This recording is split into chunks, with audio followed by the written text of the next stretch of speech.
আলী আহমদ খান ভারী কণ্ঠে বললেন। আবির মৃদু হেসে বলল, আমার জন্য কাউকে কোনো দায় নিতে হবে না, আর আমিও অযথা কোনো দায় নিতে চাইও না। মোজাম্মেল খান এবার চেঁচিয়ে উঠলেন। আবির রাশভারী কণ্ঠে বলল, আপনার মেয়ের কিছু না হলেই তো হলো। এত রাতে এখানে কথা বাড়ালে ঝামেলা হবে ভেবেই মোজাম্মেল খান হুঙ্কার দিয়ে সোফা সেরে উঠে চলে গেছেন। ইকবাল খানও নিজের রুমে চলে গেছেন। আলী আহমদ খান কাজের মহিলাকে ডেকে ফ্লোর মোছার কথা বলে নিজেও ভেতরে চলে গেলেন। আবির ভেতরে ভেতরে ফুঁসছে। রুমে গিয়ে রাগে বিছানার ওপর ফোন ছুঁড়ে ফেলে সোজা ওয়াশরুমে চলে গেছে। আবিরের রাগের একমাত্র কারণ সে নিজেই। আবির সাবান নিয়ে আবার রান্নাঘরে এসে মেঘের জন্য স্যুপ আর কফি করে নিয়ে গেছে। মেঘকে ডাকতেই মেঘ দরজা খুলে স্বাভাবিক কণ্ঠে বলল, ভেতরে আসুন। আবির গুরুতর কণ্ঠে বলল, না থাক, কখন আবার চেঁচিয়ে তোর আব্বুকে ডাকবি? মেঘ আহাম্মকের মতো তাকিয়ে থেকে খাবারগুলো নিল। আবির সঙ্গে সঙ্গে চলে গেছে। তানবীর ফ্রেশ হয়ে আবিরের রুমে আসছে। মূলত মিনহাজদের ব্যাপারে কথা বলতেই এসেছে। আবিরের অ্যাক্সিডেন্টের পর থেকে মেঘের মতো আবিরের ওদের ব্যাপারে মাথা ঘামায় না। তানবীরকে প্রথম 1-2বার জিজ্ঞেস করলেও তারপর থেকে একবারের জন্য তাদের কথা জিজ্ঞেস করেনি। তানবীর আজ নিজ থেকেই কথা বলতে এসেছে। আজ শুক্রবার, ফুপ্পির বাসাতে আজকে সবার দাওয়াত। নামাজ পড়েই সবাই রওনা দিয়েছে। আবির, তানবীররা, মেঘ, মিম আদি ইকবাল খানের গাড়িতে যাচ্ছে। বাকিরা আলী আহমদ খানের গাড়িতে। আরিফ আর আসিফ দুজনেই গলির মোড় থেকে ওনাদের নিয়ে গেছে। মিম আরিফকে দেখে বড় করে ভেঙচি কাটলো। আত্মীয়তা সম্পর্কের খাতিরে আরিফ মৃদুভাবে হাসলো। মেঘ মিমকে সারাদিন সামনে রেখেছে যেন কোনোভাবেই কোনো অঘটন না ঘটায়।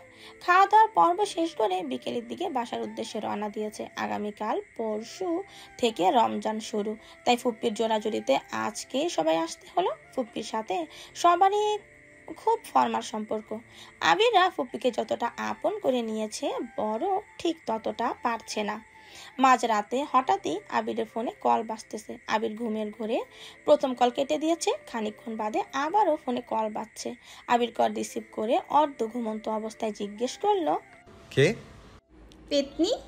আবির ঘুমের ঘোরেই মুচকি হাসলো। ঠোঁটের কোণে হাসি রেখে বিমোহিত কণ্ঠে জানতে চাইলো, আবির কি কোনো অন্যায় করেছে? তা না হলে মাঝরাতে পরিবর্তনে পেতনি কেন কল দিবে আমায়? হ্যাঁ, আপনি মস্ত বড় অপরাধ করেছেন। আবিরের চোখ বন্ধ, এখনো ঘুমের রেশ লেগে আছে চোখে মুখে। আধ ঘুমে থেকেই আবির পুনরায় প্রশ্ন করলো, সর্বনাশ, অপরাধটা কি বলা যাবে? মেঘ নিচু স্বরে বলল, আপনি আমার প্রথম কলটা ধরলেন না কেন? আবির চোখ মেলে ফোনের দিকে তাকালো। তড়িঘড়ি করে কল লিস্ট চেক করলো। ঘুমের ঘরে কল কাটার ঘটনা মনে পড়তেই মাথা চুলকে ঠান্ডা কণ্ঠে বলল, খুব সরি। ঘুমের মধ্যে কিভাবে বুঝবো যে আপনি কল দিয়েছেন? সরি। সদ্য ঘুম থেকে ওঠা আবিরের ভাঙা ভাঙা কণ্ঠ শুনে মেঘের হৃদস্পন্দন বেড়ে গেছে।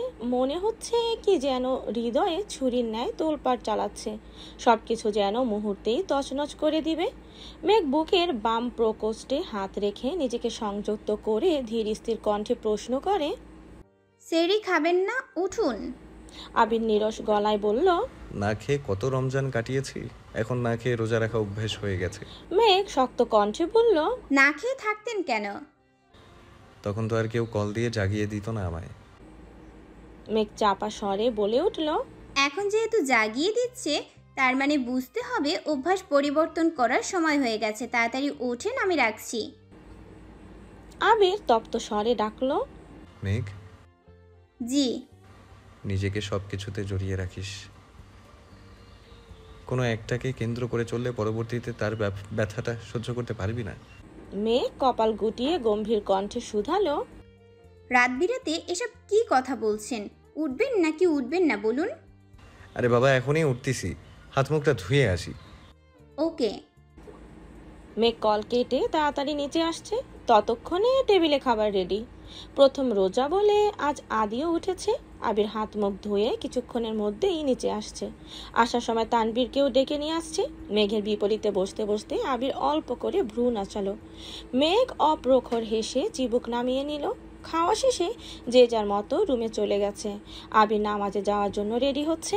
মেঘ রেস্ট নেওয়ার জন্য একটু শুয়েছে। বন্যাকে নেটে দেখে সঙ্গে সঙ্গে কল দিল। বন্যা কল রিসিভ করা মাত্রই মেঘ বলে উঠল, আসসালামু আলাইকুম। সেরি খেয়েছো জানো? মাত্রই খেয়ে আসলাম। তুমি খেয়েছো বেবি? হ্যাঁ খেয়েছি, এখন রেস্ট নিচ্ছি। বন্যা ঠাট্টার স্বরে বলল, সাবধান, রোজা রমজানের দিন, দিনের বেলা মনকে সংযত রাখিস। আবির ভাইকে ড্যাব ড্যাব করে দেখিস না, আর ওনাকে নিয়ে বেশি ভাবিসও না। মেঘ স্বাভাবিক কণ্ঠে বলল, ওনাকে দেখবো কিভাবে? উনি সারাদিন অফিসেই থাকেন। আচ্ছা, একটা কথা বলবি? কি? আমি যদি রোজা রেখে পাঞ্জাবি বা টি শার্ট পেইন্ট করি, তাহলে কি আমার রোজা হালকা হয়ে যাবে? বন্যা হাসতে হাসতে বলল, হ্যাঁ, হয়ে যাবে, কারণ তুই রং করতে করতে আবির ভাইয়ার কথা ভাববি। তাই দিনের বেলা জামা কাপড়ের দিকে ভুলেও তাকাবি না, বুঝলি? আচ্ছা ঠিক আছে, নামাজের সময় হয়ে যাচ্ছে, রাখছি। বন্যা কল কাটতেই দেখলো তানভীরের আইডি থেকে মেসেজ আসছে, ছোট করে লেখা। সেহরি খেয়েছো? বন্যা উত্তর দিল, জি আলহামদুলিল্লাহ, আপনি খেয়েছেন? কোনো পাশ থেকেই আর কোনো মেসেজ আসলো না। তানভীর 2-3 বার কিছু লিখেও বারবার মুছে দিয়েছে। কিছু একটা বললে সেই মেসেজ মেঘকে দেখালে বোনের নজরে তানভীর ছোট হয়ে যাবে, সেসব ভেবেই তানভীর কিছু লিখতে পারছে না। প্রায় 5 মিনিট পর বন্যার আইডি থেকে মেসেজ আসলো। Good night. তানভীর মলিন হেসে লিখলো, good night and take care. সকালে মেঘের ঘুম ভাঙার আগেই আবির অফিসে চলে গেছে। বাড়ি সম্পূর্ণ নীরব। মেঘ একে একে সবার রুমেই চক্কর দিয়ে আসছে। মিমার আদি টিউশনে গেছে। তানভীর, আবির, আলী আহমেদ খানরা কেউ বাসে নেই।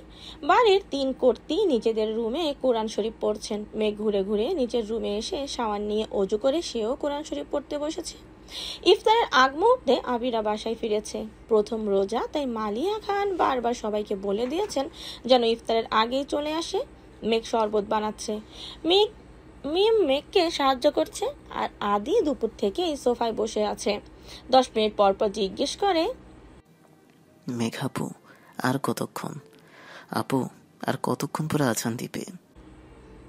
মেঘ আর মিম আদিকে বুঝিয়ে রাখতে রাখতে নিজেরাই ক্লান্ত হয়ে গেছে। আদি এই যে সোফায় শুয়ে ছিল আর উঠতেই পারছে না।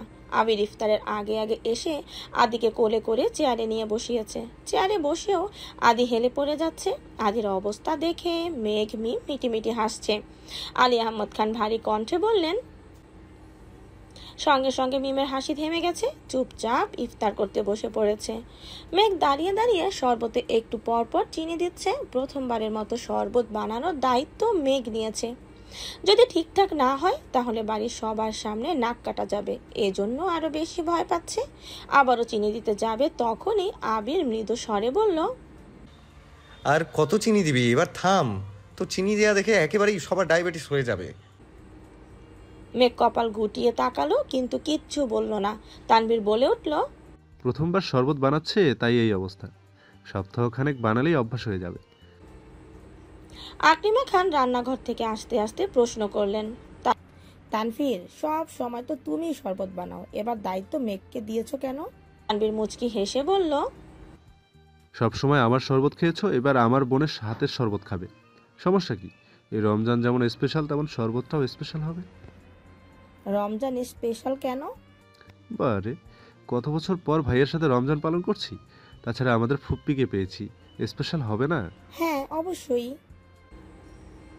ব্যস্ততার মধ্যেই রমজান কাটছে সবার। ঈদের ছুটির জন্য বেশিরভাগ কাজ আগেভাগে করে নিচ্ছে। সময় করে ইকবাল খান সিলেট আর মোজাম্মেল খান কিছুদিনের জন্য রাজশাহী গেছেন। আলী আহমদ খান আর আবির মিলে অফিস সামলাচ্ছে। আলী আহমদ খান ইফতারের আগে আগে বাসায় চলে গেলেও আবির প্রতিদিন ফিরতে পারে না। আবির অফিসে কাজ শেষ করে নিজের অফিসে যাওয়ার আগে মাঝে মাঝে রাস্তা দিয়ে মাগরিবের আজান পড়ে যায়। মাঝে মাঝে রাকিবদের সাথে ইফতার করে, কিন্তু প্রতিদিন মাগরিবের নামাজের পরপরই মেঘ কল দেয়। কল দিয়ে প্রথম প্রশ্নটাই থাকে, ইফতার করেছেন? কি কি খেয়েছেন? বাসায় কখন আসবেন? প্রতিদিনই মেঘের একই রুটিন। আবিরের বাসায় ফেরার সময় অনুসারে মেঘ নিজের কাজ শেষ করে। আবির বাসায় ইফতার করে বের হলে ফিরতে ফিরতে প্রায় 1টা-2টা বেজে যায়। আর ইফতার বাহিরে করলে তারাবির নামাজ শেষে বাসায় চলে আসে। মেঘও সেই অনুযায়ী নামাজ শেষ করে পাঞ্জাবি ডিজাইন করতে থাকে। আবির ফিরলে একসঙ্গে খাওয়া দাওয়া করে। রাত ছাড়া এখন আবিরকে দেখা যায় না বললেই চলে, তাই রাতটাই আবিরকে দেখার উত্তম সময়। যেদিন আবির বেশি রাত করে বাসায় ফিরে সেদিন সেহেরিতে আবির মেঘকে আগে কল দেয়। অন্য দিনগুলোতে মেঘ আবিরকে কল দিয়ে ঘুম ভাঙিয়ে দেয়। পাশাপাশি রুমে থেকেও সামনাসামনি কারো মুখে কোনো কথা নেই। আজ শুক্রবার, অফিস বন্ধ থাকায় আবির সকাল থেকে জামা কাপড় ধুচ্ছে। মেঘ কোনো কারণে ছাদে গিয়ে দেখে ছাদ ভরে আছে আবিরের শার্ট আর টি শার্টে। সবগুলোর মধ্যে সাদা শার্টের সংখ্যাই বেশি। সবগুলো গুনে শেষ করে মাথায় হাত দিয়ে বিড়বিড় করতে করতে মেঘ নিচে নামছে। আবির আরও কতগুলো শার্ট আর পাঞ্জাবি নিয়ে উপরে উঠছে। মেঘকে বিড়বিড় করে নামতে দেখে প্রশ্ন করলো, দুপুরে ছাদে গেছিলি কেন? মেঘ উত্তর না দিয়ে উল্টো প্রশ্ন ছুড়ে দিল। একটা মানুষের 27টা সাদা শার্ট কিভাবে থাকবে পরে? আবির ভ্রু কুঁচকে স্বাভাবিক কণ্ঠে বলল, আরও 5টা এখনো পরিনি। এত শার্ট দিয়ে কি করবেন? ধুয়ে দিলাম, যেগুলো ছোট হবে সেগুলো দিয়ে দিব। মেঘ চাপা স্বরে আওড়ালো, আমাকে 2টা শার্ট দিয়েন। আবির কণ্ঠে শুধালো, তোর শার্ট লাগবে? মেঘ বিপুল চোখে যে তাড়াতাড়ি এপাশ ওপাশ মাথা নাড়ল, মনে মনে বলল, ইস, উনি শুনে ফেলল। মেঘ দ্রুত নিজের রুমে চলে গেছে। আবির নামাজ পড়ে এসে সেই যে ঘুমিয়েছে, এর মধ্যে রাকিব প্রায় 22টা কল দিয়েছে। আবির ঘুম থেকে উঠে এতগুলো কল দেখে ভয়ে ভয়ে কল দিল। রাকিব কল রিসিভ করেই হুঙ্কার দিল, আজকে রোজা রাখছে বলে তোকে বকতে পারছি না, কতগুলো কল দিলাম, কইছিলি? ফোন সাইলেন্ট করে ঘুমিয়েছিলাম। কেন? একটু ঝামেলা হয়েছে, একটু না বেশি ঝামেলা। ফোনে বলবি নাকি দেখা করবি? ইফতার করে বের হইস। আবির উষ্ণ স্বরে জানালো, শরীরটা খুব দুর্বল, তুই বাসায় আয়, এক্ষুনি চলে আয়, সমস্যা নেই। না না, এখন আসলে সবার সাথে ইফতার করতে হবে। তোর বাপেরে আমি বিরাট ভয় পাই, উনি আমার দিকে তাকালেই মনে হয় আমি গড় গড় করে সব বলে দেব। কি বলে দিবি? তোর আর মেঘের ব্যাপারে যা জানে সব এমনিতেই মুখ ফসকে বলে দেব, তার চেয়ে বরং ইফতারের পরে আসি। তোর ইচ্ছে। নামাজ শেষে আবির বাসায় আসার 10 মিনিট পরই রাকিব বাসায় আসছে। মালিহা খানকে ভালো মন্দ জিজ্ঞেস করে সরাসরি আবিরের রুমে চলে গেছে। আবিরকে বিস্তারিত ঘটনা বলার পর আবির স্বাভাবিক কণ্ঠে বলল, তুই এখন কি চাচ্ছিস? আমি রিয়াকে বিয়ে করতে চাচ্ছি। এখনই বিয়ে করবি? সব জানাজানি হয়ে গেছে, এই অবস্থায় বিয়ের সিদ্ধান্ত না নিলে পরবর্তীতে ঝামেলা আরও বাড়বে। আবির স্বাভাবিক কণ্ঠে বলল, তাহলে আন্টিকে তুই বুঝা। গতকাল রাত থেকে আম্মু আমার সাথে কথা বলে না, প্রথমে ভাবছে ঠিক হয়ে যাবে, আজকে বিকাল নাগাদ যখন কথাই বলছে না, তখন বাধ্য হয়ে বাসা থেকে চলে আসছি। এখন আমি কি করতে পারি সেটা বল। রাকিব মলিন হেসে বলল, তুই আম্মুকে বুঝাবি। আবির হুঙ্কার দিয়ে উঠল, আমি আমার পরিবার মানাতে পারছি না বলেই বিয়ে করতে পারছি না, সেখানে তুই আসছিস আমাকে নিয়ে তোর পরিবার মানাতে? বাহ রাকিব বাহ। প্লিজ বন্ধু, তুই ছাড়া আমার কে আছে বল? তুই আমার কাছে যে কোনো সমস্যার সমাধান চা, আমি যথাসাধ্য চেষ্টা করব, কিন্তু যেই মার প্যাচে আমি আটকে আছি সেটার সমাধান আমার কাছে চাস না। রাকিব আকুল কণ্ঠে বলে উঠল, এতদিন আমার বাসের সমস্যা ছিল না, শুধু রিয়ার বাসের সমস্যা ছিল, কিন্তু এখন ওদের বাসার সাথে সাথে আম্মু প্যাচ ধরে বসে আছে। জান্নাত আম্মুকে বোঝানোর অনেক চেষ্টা করছে, কিন্তু আম্মু কথা মানার অবস্থাতেই নেই। আবির রাশভারী কণ্ঠে বলল, দেখ, এর সমাধান আমার কাছেই নেই। তুই যেমন আব্বুকে ভয় পাস, তেমনি আমিও তেমন আন্টিকে ভয় পাই। আমার এখনও মনে আছে ছোটবেলা গণিত পরীক্ষায় তুই 2 নম্বর কম পেয়েছিলি বলে রাস্তার মাঝখানে তোকে কি মাইটাই না দিয়েছিল। সেই থেকে আমি তোর বাসায় যাই না। তুই না গেলে কি হবে? আম্মু তোকে খুব ভালোবাসে, তোর কথা বলে যে কোনো অনুমতি দিয়ে দেন, কিন্তু এই ব্যাপারটা সিরিয়াস, তাই তোকে নিয়ে যেতে হবে। আমার পাটা ঠিক হয়েছে বেশি দিন হয়নি। আব্বু এখনো বাইক চালানোর অনুমতি দেননি। রিক্সায় করে অফিসে যাই আমি। সেখানে তোর বিয়ের কথা বলতে তোদের বাসায় আর আন্টির হাতে মাইর খেয়ে আবার বিছানায় পড়ি নাকি? গতবার আমার শ্বশুর বেশি না, মাত্র 2 ঘন্টা ঝাড়ছিল। এবার কিছু হলে সোজা মার্ডার করে ফেলবে। তুই কি চাস না আমি বিয়ে করি, 2-1টা পড়ি আমাদের সংসারে আসুক, তোকে চাচ্ছু বলে ডাকুক, আর আমায় আব্বু? রাকিব গুরু গম্ভীর কণ্ঠে বলল, একটা প্রবাদ বাক্য আছে, কইব পোলা ডাকবো বাপতে, যাইবো মনে পাম্প, তোর এই অবস্থা হয়েছে এরকম। আবির ঠোঁট বেঁকিয়ে হেসে বলল, আমার পোলা লাগতো না, একটা মেয়ে হলেই হয়ে যাবে, যাকে ঘিরে আমাদের ছোট্ট একটা সংসার হবে। রাকিব রাগান্বিত কণ্ঠে বলল, আর কত কল্পনায় ভাসবি, এবার বাস্তবে আয়, বাস্তবে এসে আমাকে বাঁচা। আমি পারবো না, দুঃখিত। মেঘ দরজা থেকে উঁচু স্বরে বলল, আসবো? আবির ঠোঁটে হাসি রেখে বলল, হ্যাঁ আসেন।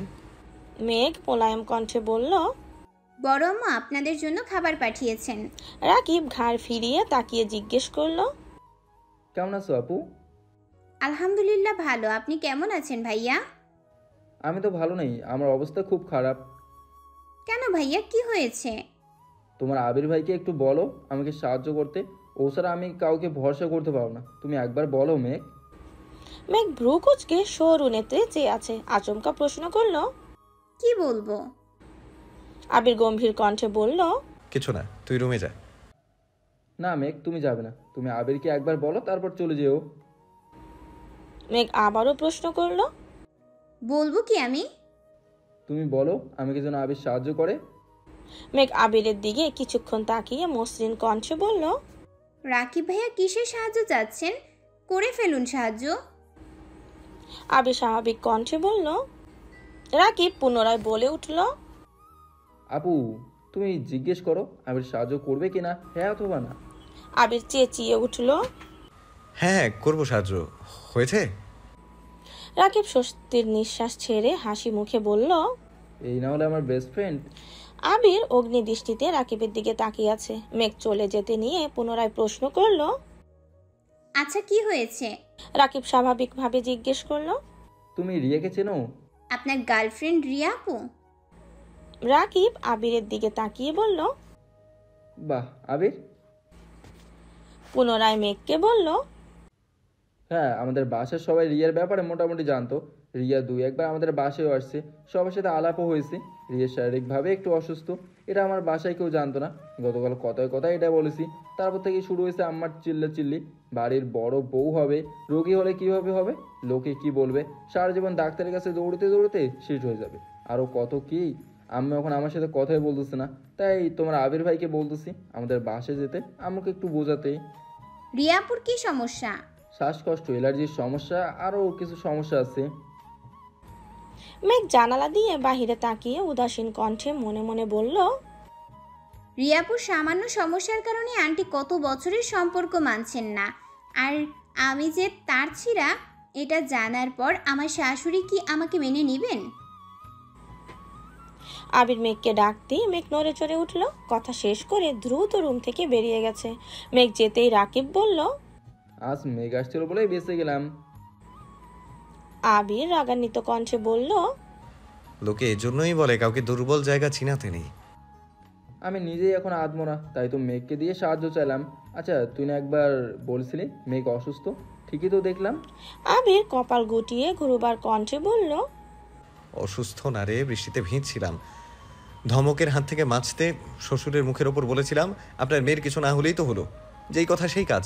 আমার শ্বশুর সকাল বিকাল দেখে মেয়ের জ্বর সর্দি আসছে কিনা, কারণ কিছু একটা হলেই আমায় ইচ্ছে মতো ঝাড়তে পারবে।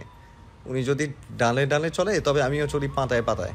সপ্তাহ খানেক মেয়েকে গরম পানির উপর রেখেছি, সারাক্ষণ গরম পানি খেয়েছে, অ্যান্টিবায়োটিক খাইয়েছি, প্রাকৃতিক ওষুধ সহ যত ধরনের ঘরোয়া পদ্ধতি আছে সব চেষ্টা করে ফেলেছি। আল্লাহর রহমতে সর্দি জ্বর কিচ্ছু হয়নি। তোর জীবন এখন ডিসকভারি চ্যানেলের বাঘ আর হরিণের মতো হয়ে গেছে। জামাই শ্বশুরের চ্যালেঞ্জ। চাচু যেদিন জানতে পারবে ওনার পরীর মতো মেয়ের পেছনে তোর মতো বানর ঘুরঘুর করছে, তখন ওনার কি অবস্থা হবে আবির? সেই দিন নিয়ে এখনো ভাবিনি, যা হবে সেদিনই হবে। বাঁচা আর মরা দুহাতে নিয়েই ওদের সম্মুখীন হব। আচ্ছা, এখন চল, নামাজ পড়ে আমাদের বাসায় যাবি। আবির আচ্ছা বলার আগেই জান্নাত আবিরের নাম্বারে কল দিল। আবির কল রিসিভ করতেই জান্নাত বলল। আবির ভাইয়া, রাকিব ভাইয়া বাসা থেকে চলে গেছে। ভাইয়ার ফোনও বন্ধ। আম্মু টেনশনে অসুস্থ হয়ে পড়ছিল, এখন কিছুটা সুস্থ হয়েছে। ভাইয়ার সাথে কথা বলতে চাচ্ছেন? আপনি ভাইয়াকে খুঁজে নিয়ে তাড়াতাড়ি বাসায় আসুন প্লিজ। আচ্ছা, আসতেছি। আবির আর রাকিব ঘন্টাখানেকের মধ্যেই রাকিবদের বাসায় আসছে। আন্টি আঙ্কেলের সাথে কথা বলে অনেক কষ্টে রাজি করিয়েছে। সঙ্গে সঙ্গে রিয়াকে কল দিয়ে রিয়ার আম্মুর সাথেও কথা বলে। প্রায় 2 ঘন্টা আলাপ আলোচনা শেষে রাকিব আর রিয়ার বিয়ে ঠিক হয়েছে। ঈদের পরের দিনই বিয়ে। রিয়ার পরিবার আত্মীয় স্বজনদের মধ্যে অনেকেই এই বিয়েতে রাজি না, তাই মোটামুটি ঘরোয়াভাবে বাসাতেই প্রোগ্রাম করা হবে। আবির বাসায় ফিরতেই আলী আহমদ খান শুধালেন। রাকিবের বাসায় গিয়েছিলাম। না আব্বু, তেমন কোনো সমস্যা না। রাকিবের বিয়ে ঠিক হয়েছে, ঈদের একদিন পর বিয়ে। আলী আহমদ খান রাশভারী কণ্ঠে বললেন। আবির মনে মনে আওড়ালো। যাকে বিয়ে করতে চাই তাকে বিয়ে না দিলে এই ঈদ কেন? একের পর এক ঈদ কেটে গেলেও আবির অন্য কাউকে বিয়ে করবে না। দেখতে দেখতে সময় পেরিয়ে যাচ্ছে। এক সপ্তাহ পরে ঈদের ফিতর। খান বাড়িতে শপিং এর মেলা বসেছে। আলী আহমেদ খান, ইকবাল খান, মোজাম্মেল খান তিনজনই আলাদা আলাদাভাবে সবার জন্য জামা কাপড় এনেছে। বছরে একবারই ওনারা নিজে শপিং এ যান। এছাড়া তানভীর সবার জন্য জামা কাপড় এনেছে। বাড়ির ছোট দুই কর্তি একদিন মেঘদের শপিং এ নিয়ে গিয়ে সবার জন্য শপিং করিয়ে এনেছে। মেঘের অলরেডি 5-6 সেট ড্রেস হয়ে গেছে, তবে কাঙ্ক্ষিত ব্যক্তির থেকে এখনো কিছু পাওয়া হয়নি, তাই মেঘের মন তেমন ভালো না। আবিরদের পাঞ্জাবি টি শার্টের কাজ কমপ্লিট, এখন শুধু দেয়ার অপেক্ষা। আজ সকাল থেকে তানভীর আবিরকে খুঁজছে। আবির রাকিবের বিয়ে শপিং করতে বেরিয়েছে। আবির দুপুরের দিকে বাসায় আসতেই তানভীর ছুটে গেল। আবির নির্বিকার ভঙ্গিতে জিজ্ঞেস করলো, কি হয়েছে তোর? তানভীর অনচ্ছ হেসে বলল, ওর জন্য একটা ড্রেস কিনেছি, কিভাবে দেব বুঝতে পারছি না, হেল্প করো। আমার হেল্প করতে হয় কেন? সামনে যেতে না চাইলে নিজের বুদ্ধি কাজে লাগা। মানে? তোর বোনকে যেভাবে গিফট পাঠিয়েছিলি সেভাবে পাঠা। ও যদি না পড়ে? এত চিন্তা করলে অকালে চুল পেকে যাবে। তোর কাজ গিফট দেয়া, একসেপ্ট করবে কিনা সেটা তার বিষয়। ঠিক আছে। তানভীর বন্যা ঠিকানা দিয়ে ড্রেস কুরিয়ারে পাঠিয়ে দিয়েছে। কুরিয়ার থেকে বক্স নিয়ে বন্যা রুমে গেল। সন্দেহ নিয়ে বক্স খুলতেই বিশাল গর্জিয়াস এক ড্রেস বের হলো। ড্রেসের ওজনই বলে দিচ্ছে ড্রেসটা অনেক দামি। বন্যা সঙ্গে সঙ্গে মেঘকে কল দিয়ে সব ঘটনা খুলে বলল। মেঘ অচতুর কণ্ঠে বলল, গিফট কে পাঠালো সেটা বড় বিষয় না, গিফট পেয়েছিস এটা নিয়েই খুশি থাক। এত দামি ড্রেস কি করব আমি? কেউ হয়তো ভুলে পাঠাইছে। মেঘ তরিত বেগে বলল, আরে বোকা, ঠিকানা তোর বাসার, ফোন নাম্বার তোর, মানে কেউ ইচ্ছে করেই তোকে পাঠিয়েছে। মেঘ সঙ্গীন ভাবে ধমকে ওঠে, তুই ড্রেস না পরলে মজাটা করব কিভাবে? কিসের মজা? তুই ড্রেসটা পরে ছবি তুলে একটা ছবি ফেসবুকে পোস্ট করবি, তারপর দেখব পরিচিত মানুষের বাহিরে কে তোর ছবিতে রিয়াক্ট দেয়, সেখান থেকে খুঁজে নেব মনে মনে কে তোকে পছন্দ করে আর কোন বড়লোক বাপের ছেলে এত দামি ড্রেস তোর জন্য পাঠায়। আমি পারবো না। চুপ, আমি যা বলছি তাই হবে। এ ব্যাপারে আমি আর কোনো কথা শুনবো না, মানবো না। কি রে, তোর আবার কি হলো?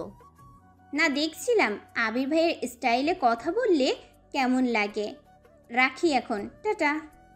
আচ্ছা, টাটা। আগামীকাল ঈদ। মেঘ এখনো অপেক্ষায় আছে আবির তাকে একটা ড্রেস গিফট করবে, আর সেটা মেঘ ঈদের দিন সকালে পরবে। অথচ আবির এখনো ড্রেস দিচ্ছে না। এদিকে দুপুর থেকে হালিমা খান মেঘদের পার্লারে যেতে বলেছেন। মেহেদি দেওয়ার জন্য বুকিং দিয়ে রেখেছে আরো 1 মাস আগে, কিন্তু মেঘের পার্লার যাওয়াতে মনোযোগ নেই। এক ফাঁকে মেঘ ছুটে গেল আবিরের রুমে। আবিরকে ডেকে বলল, আবির ভাই, আপনি আমায় মেহেদি দিয়ে দিবেন না? আর্টিস্টদের কাছে দিব না। কেন, মেহেদি আর্টিস্ট কোথায়? আপনি রাতে দিয়ে দিবেন। আমি পারবো না।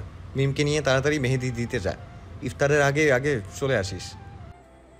মেঘ কাঁদো কাঁদো কণ্ঠে বলল, মাইশাপুর বিয়েতে আপনি কত সুন্দর করে মেহেদি দিয়ে দিয়েছিলেন, আজকে একটু দিয়ে দেন না প্লিজ।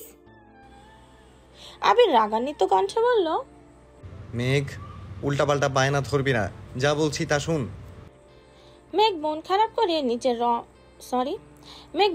করে নিজের রুমে চলে গেছে। মেহেদি দিবে না বলার পরও বাড়ির সবাই জোর করে পার্লারে পাঠিয়েছে। সন্ধ্যার দিকে বাসায় ফিরে মেঘ দেখলো তার বিছানার ওপর একটা শপিং ব্যাগ রাখা। শপিং এ 2টা ড্রেস, একটা হলুদ রঙের আর একটা নীল রঙের। দুটো ড্রেসই খুব সুন্দর, তবে মেঘের নীল ড্রেসটা বেশি পছন্দ হয়েছে। মেঘ ড্রেস দেখতে দেখতে আজান পড়ে গেছে। মেঘ দ্রুত ইফতার করতে চলে গেছে। ইফতার করে রুমে এসে নামাজ শেষে আবারও ড্রেসগুলো দেখছে। আবির ঈশার নামাজ পড়তে বের হতেই মেঘ আবিরের জন্য ডিজাইন করা দুটো পাঞ্জাবি আর টি শার্টগুলো আবিরের রুমে রেখে আসছে। তানভীরের রুমেও একটা পাঞ্জাবি আর একটা টি শার্ট রেখে আসছে। আবির কিছুক্ষণ পর রুমে এসে দেখলো পাঞ্জাবির ওপর ছোট একটা চিরকুট। হাতে নিতেই দেখলো এতে লেখা, আপনার স্প্রো দেওয়া প্রথম পাঞ্জাবি, ভালো লাগলে চোখ খুলে পড়বেন, ভালো না লাগলে চোখ বন্ধ করে পড়বেন, তবুও পড়তেই হবে। সাথে আরেকটা চিরকুটে লেখা, আপনি আমার কোমল মনে আঘাত দিয়েছেন, তাই আমি রাগ করেছি, খুব রাগ করেছি। সামান্য একটু মেহেদি দিয়ে দিলে আপনার খুব বেশি ক্ষতি হয়ে যেত। আপনি আমার মনের ছোট ছোট অভিযোগে সৃষ্টি বিশালাকার পর্বত, আপনাকে ঘিরে আমার যত অভিযোগ ছিল সব ঈদের চাঁদের কাছে সঁপে দিয়েছি। তবুও দোয়া করি আপনি ভালো থাকুন, পৃথিবীর সব সুখ আপনাকে ঘিরে রাখুক। ঈদ মোবারক। আবির চিরকুটটা পরে মুচকি হেসে বলল, পৃথিবীর সব সুখ যদি আমায় ঘিরে রাখে, তবে আমি সেই সুখের চাদর দিয়ে তোকে ঘিরে রাখবো। তোর মনের ঘরে চুল পরিমাণ অভিযোগ ঢোকারও রাস্তা দিব না। তোকে আমার ভালোবাসা দিয়ে ভরিয়ে রাখবো। একদিন কেন, সারা জীবন তোকে রাঙিয়ে রাখার দায়িত্ব আমি নেব ইনশাল্লাহ। মেঘ আজ তাড়াতাড়ি শুয়ে পড়েছে, অ্যালার্ম দিয়ে ঘুমিয়েছে। ঘুম ভাঙতেই তড়িঘড়ি করে উঠে শাওয়ার নিতে চলে গেছে। ফজরের নামাজ পড়ে ঘন্টাখানেক কুরআন শরীফ পড়েছে। তারপর ব্যালকনিতে দাঁড়িয়ে আকাশের পানে তাকিয়ে আছে। কয়েক মুহূর্তের মধ্যে মেঘের দু চোখ বেয়ে টুপ টুপ করে পানি পড়তে শুরু করেছে। দাদা দাদু সহ যত আত্মীয় মারা গেছেন তাদের কথা ভেবেই মেঘ কাঁদছে। নামাজ পড়েও তাদের দোয়া করেছে। ঘন্টাখানেক নিশ্চুপ দাঁড়িয়ে থেকে মেঘ ওয়াশরুম থেকে হাত মুখ ধুয়ে রেডি হতে শুরু করলো। বিছানা ছড়ানো 8টা ড্রেস, সবগুলোই সুন্দর, কিন্তু মেঘের নজর এক আবিরের ড্রেসেই আটকে গেছে। খুব ভেবে চিনতে আবিরের দেয়া নীল রঙের ড্রেসটা পরেছে, সাথে নীল রঙের বড় বড় কানের দুল, হাতে নীল চুড়ি। শুরুতেই চুল শুকিয়ে স্ট্রেট করে নিয়েছিল। সেই চুলে মাঝখানে সিঁথি করে দুপাশে দুটো কাঁকড়া বেল্ট দিয়ে ডিজাইন করে চুল বেঁধেছে। পেছন থেকে সব চুল ছাড়া, তবে স্ট্রেট করার জন্য খুব সুন্দর লাগছে। মুখে হালকা মেকআপ করে ঠোঁটে গোলাপি রঙের লিপস্টিক লাগিয়েছে। সাজা শেষে রুম থেকে বেরিয়ে সেদিক এদিক উকি দিচ্ছে, কোথাও কেউ নেই। আবিরের রুমেও দেখে এসেছে, আবির নেই। হঠাৎ বড় আব্বুকে নামাজ থেকে ফিরতে দেখে মেঘ দৌড়ে নিজের রুমে চলে গেছে আর আবিরের উপরে আসার অপেক্ষা করছে। কিছুক্ষণ পর আবির উপরে আসা মাত্রই মেঘ রুম থেকে বেরিয়ে সোজা আবিরের সামনে গিয়ে বসে পড়েছে। মেঘের এমন কাণ্ডে আবির কিছুটা ভরকে গেছে, সঙ্গে সঙ্গে দুপা পিছিয়ে দাঁড়ালো। মেঘ উপরে তাকিয়ে দু হাতে আবিরের দু পা স্পর্শ করলো। ততক্ষণে আবির নিচু হয়ে মেঘের দু কাঁধ আলতোভাবে হাত রেখে বলল, সালাম করতে হবে না, ওঠেন। মেঘ সালাম করে ঠোঁটে প্রশান্তির হাসি নিয়ে উঠে দাঁড়ালো। আবিরের পরনে মেঘের দেয়া সাদা পাঞ্জাবি, তা দেখে মেঘের ওষ্ঠযুগল আরো বেশি প্রশস্ত হলো। মেঘের কল্পনায় আবির ভাইকে যতটা সুন্দর লেগেছিল, বাস্তবে তার থেকে বহু গুণ বেশি সুন্দর লাগছে। আবিরও নির্বাক হয়ে মেঘকে দেখছে। নীল রং আবিরের খুব প্রিয়, তবে সচরাচর নীল রঙের কিছু আবির কেনে না, কারণ প্রিয় মানুষকে প্রিয় রঙের ড্রেসে দেখলে মুগ্ধতায় চোখ সরাতে পারবে না ভেবেই এই রংটাকে এড়িয়ে যায়। তবে দোকানে নীল রঙের জামাটা দেখে এত পছন্দ হয়েছিল যে না কিনে থাকতেই পারেনি। আকস্মাৎ আবির ভ্রু নাচিয়ে প্রশ্ন করলো, সালামি লাগবে? মেঘ মুচকি হেসে বলল, আগে দোয়া করবেন, তারপর সালামি দিবেন। আবির মেঘের মাথায় হাত রেখে সুমধুর কণ্ঠে বলল, দোয়া করি জীবনে অনেক বড় হ, সব সময় হাসি খুশি থাক। মেঘ নাক ছিটকিয়ে বলল, এসব দোয়া তো সবাই করে, আপনি বরং ইউনিক দোয়া করুন। দোয়াও আবার ইউনিক হয়? হ্যাঁ হয়। আবির মাথা থেকে হাত নামিয়ে দু হাতে মেঘের দু গালে আলতোভাবে হাত রাখলো। জিভ দিয়ে ঠোঁট ভিজিয়ে স্নিগ্ধ শীতল কণ্ঠে বলল, আমি দোয়া করি তোর মনের সব ইচ্ছে পূরণ হোক, ছোট থেকে বড়, ইনফ্যাক্ট যেগুলো তুই মনে মনে ভাবিস কিংবা ঘুমের ঘরে স্বপ্নে বা কল্পনায় দেখিস, সেই সব ইচ্ছাও পূরণ হোক। তুই যা চাস, যাকে চাস, ঠিক যেভাবে চাস সেভাবেই যেন পেয়ে যাস। তোর আকাশ জুড়ে ভালোবাসার বৃষ্টি হোক, যেই বৃষ্টি তোর মনে জমে থাকা অভিযোগ অভিমানগুলোকে ধুয়ে মুছে বিলীন করে দিবে। সেই সঙ্গে আগামী দিনগুলোতেও তোর মন ভালো থাকবে। প্রয়োজনে বৃষ্টির ফোঁটার সাথে সাথে দুটো হাঁসের বাচ্চাও আসুক, যেগুলো তোকে সারাদিন হাসাবে। মহিলা হাঁসটার নাম হবে মেঘ, পুরুষ হাঁসের নাম যা খুশি রেখে দিস। তারপর তাদের একটা সংসার হবে, পরে ডিম হবে, বাচ্চা দিবে। আরো বলবো? মেঘ ঠোঁট উল্টিয়ে বলল, এটা আপনার ইউনিক দোয়া? তো কি দোয়া চাস? থাক, দোয়া করতে হবে না, সালামি দেন। বল, কত লাগবে? 2 টাকা নাকি 5 টাকা? আপনার যত ইচ্ছে দেন, সালামি চাইতে নেই। আবির পকেট থেকে একটা নতুন 500 টাকার বান্ডেল বের করে দিল। মেঘ অবাক চোখে তাকিয়ে প্রশ্ন করলো, এত টাকা নিয়ে কি করব? তোর বোধ শক্তি হওয়ার পর প্রথমবার সালামি দিচ্ছি, কম কেন দিব? মেঘ আবিরের দিকে তাকিয়ে তপ্ত স্বরে বলল, ধন্যবাদ। সালামি দিলে আবার ধন্যবাদও দিস? সালামির জন্য ধন্যবাদ দেইনি, পাঞ্জাবির জন্য দিয়েছি। ও আচ্ছা, তাহলে আপনাকেও ধন্যবাদ জামাটা পরার জন্য। মেঘ রুমে যেতে যেতে হঠাৎ বলে উঠল, আমি কিন্তু পুরুষ হাঁসের নাম ফিক্সড করে ফেলেছি। আবির মুচকি হেসে বলল। আমি জানি। আবির নিজের রুমে চলে যাচ্ছে। মেঘ নিজের রুমে এসে টাকাগুলো ড্রয়ারে রেখে ড্রেসিং টেবিলের সামনে দাঁড়িয়ে ভাবছে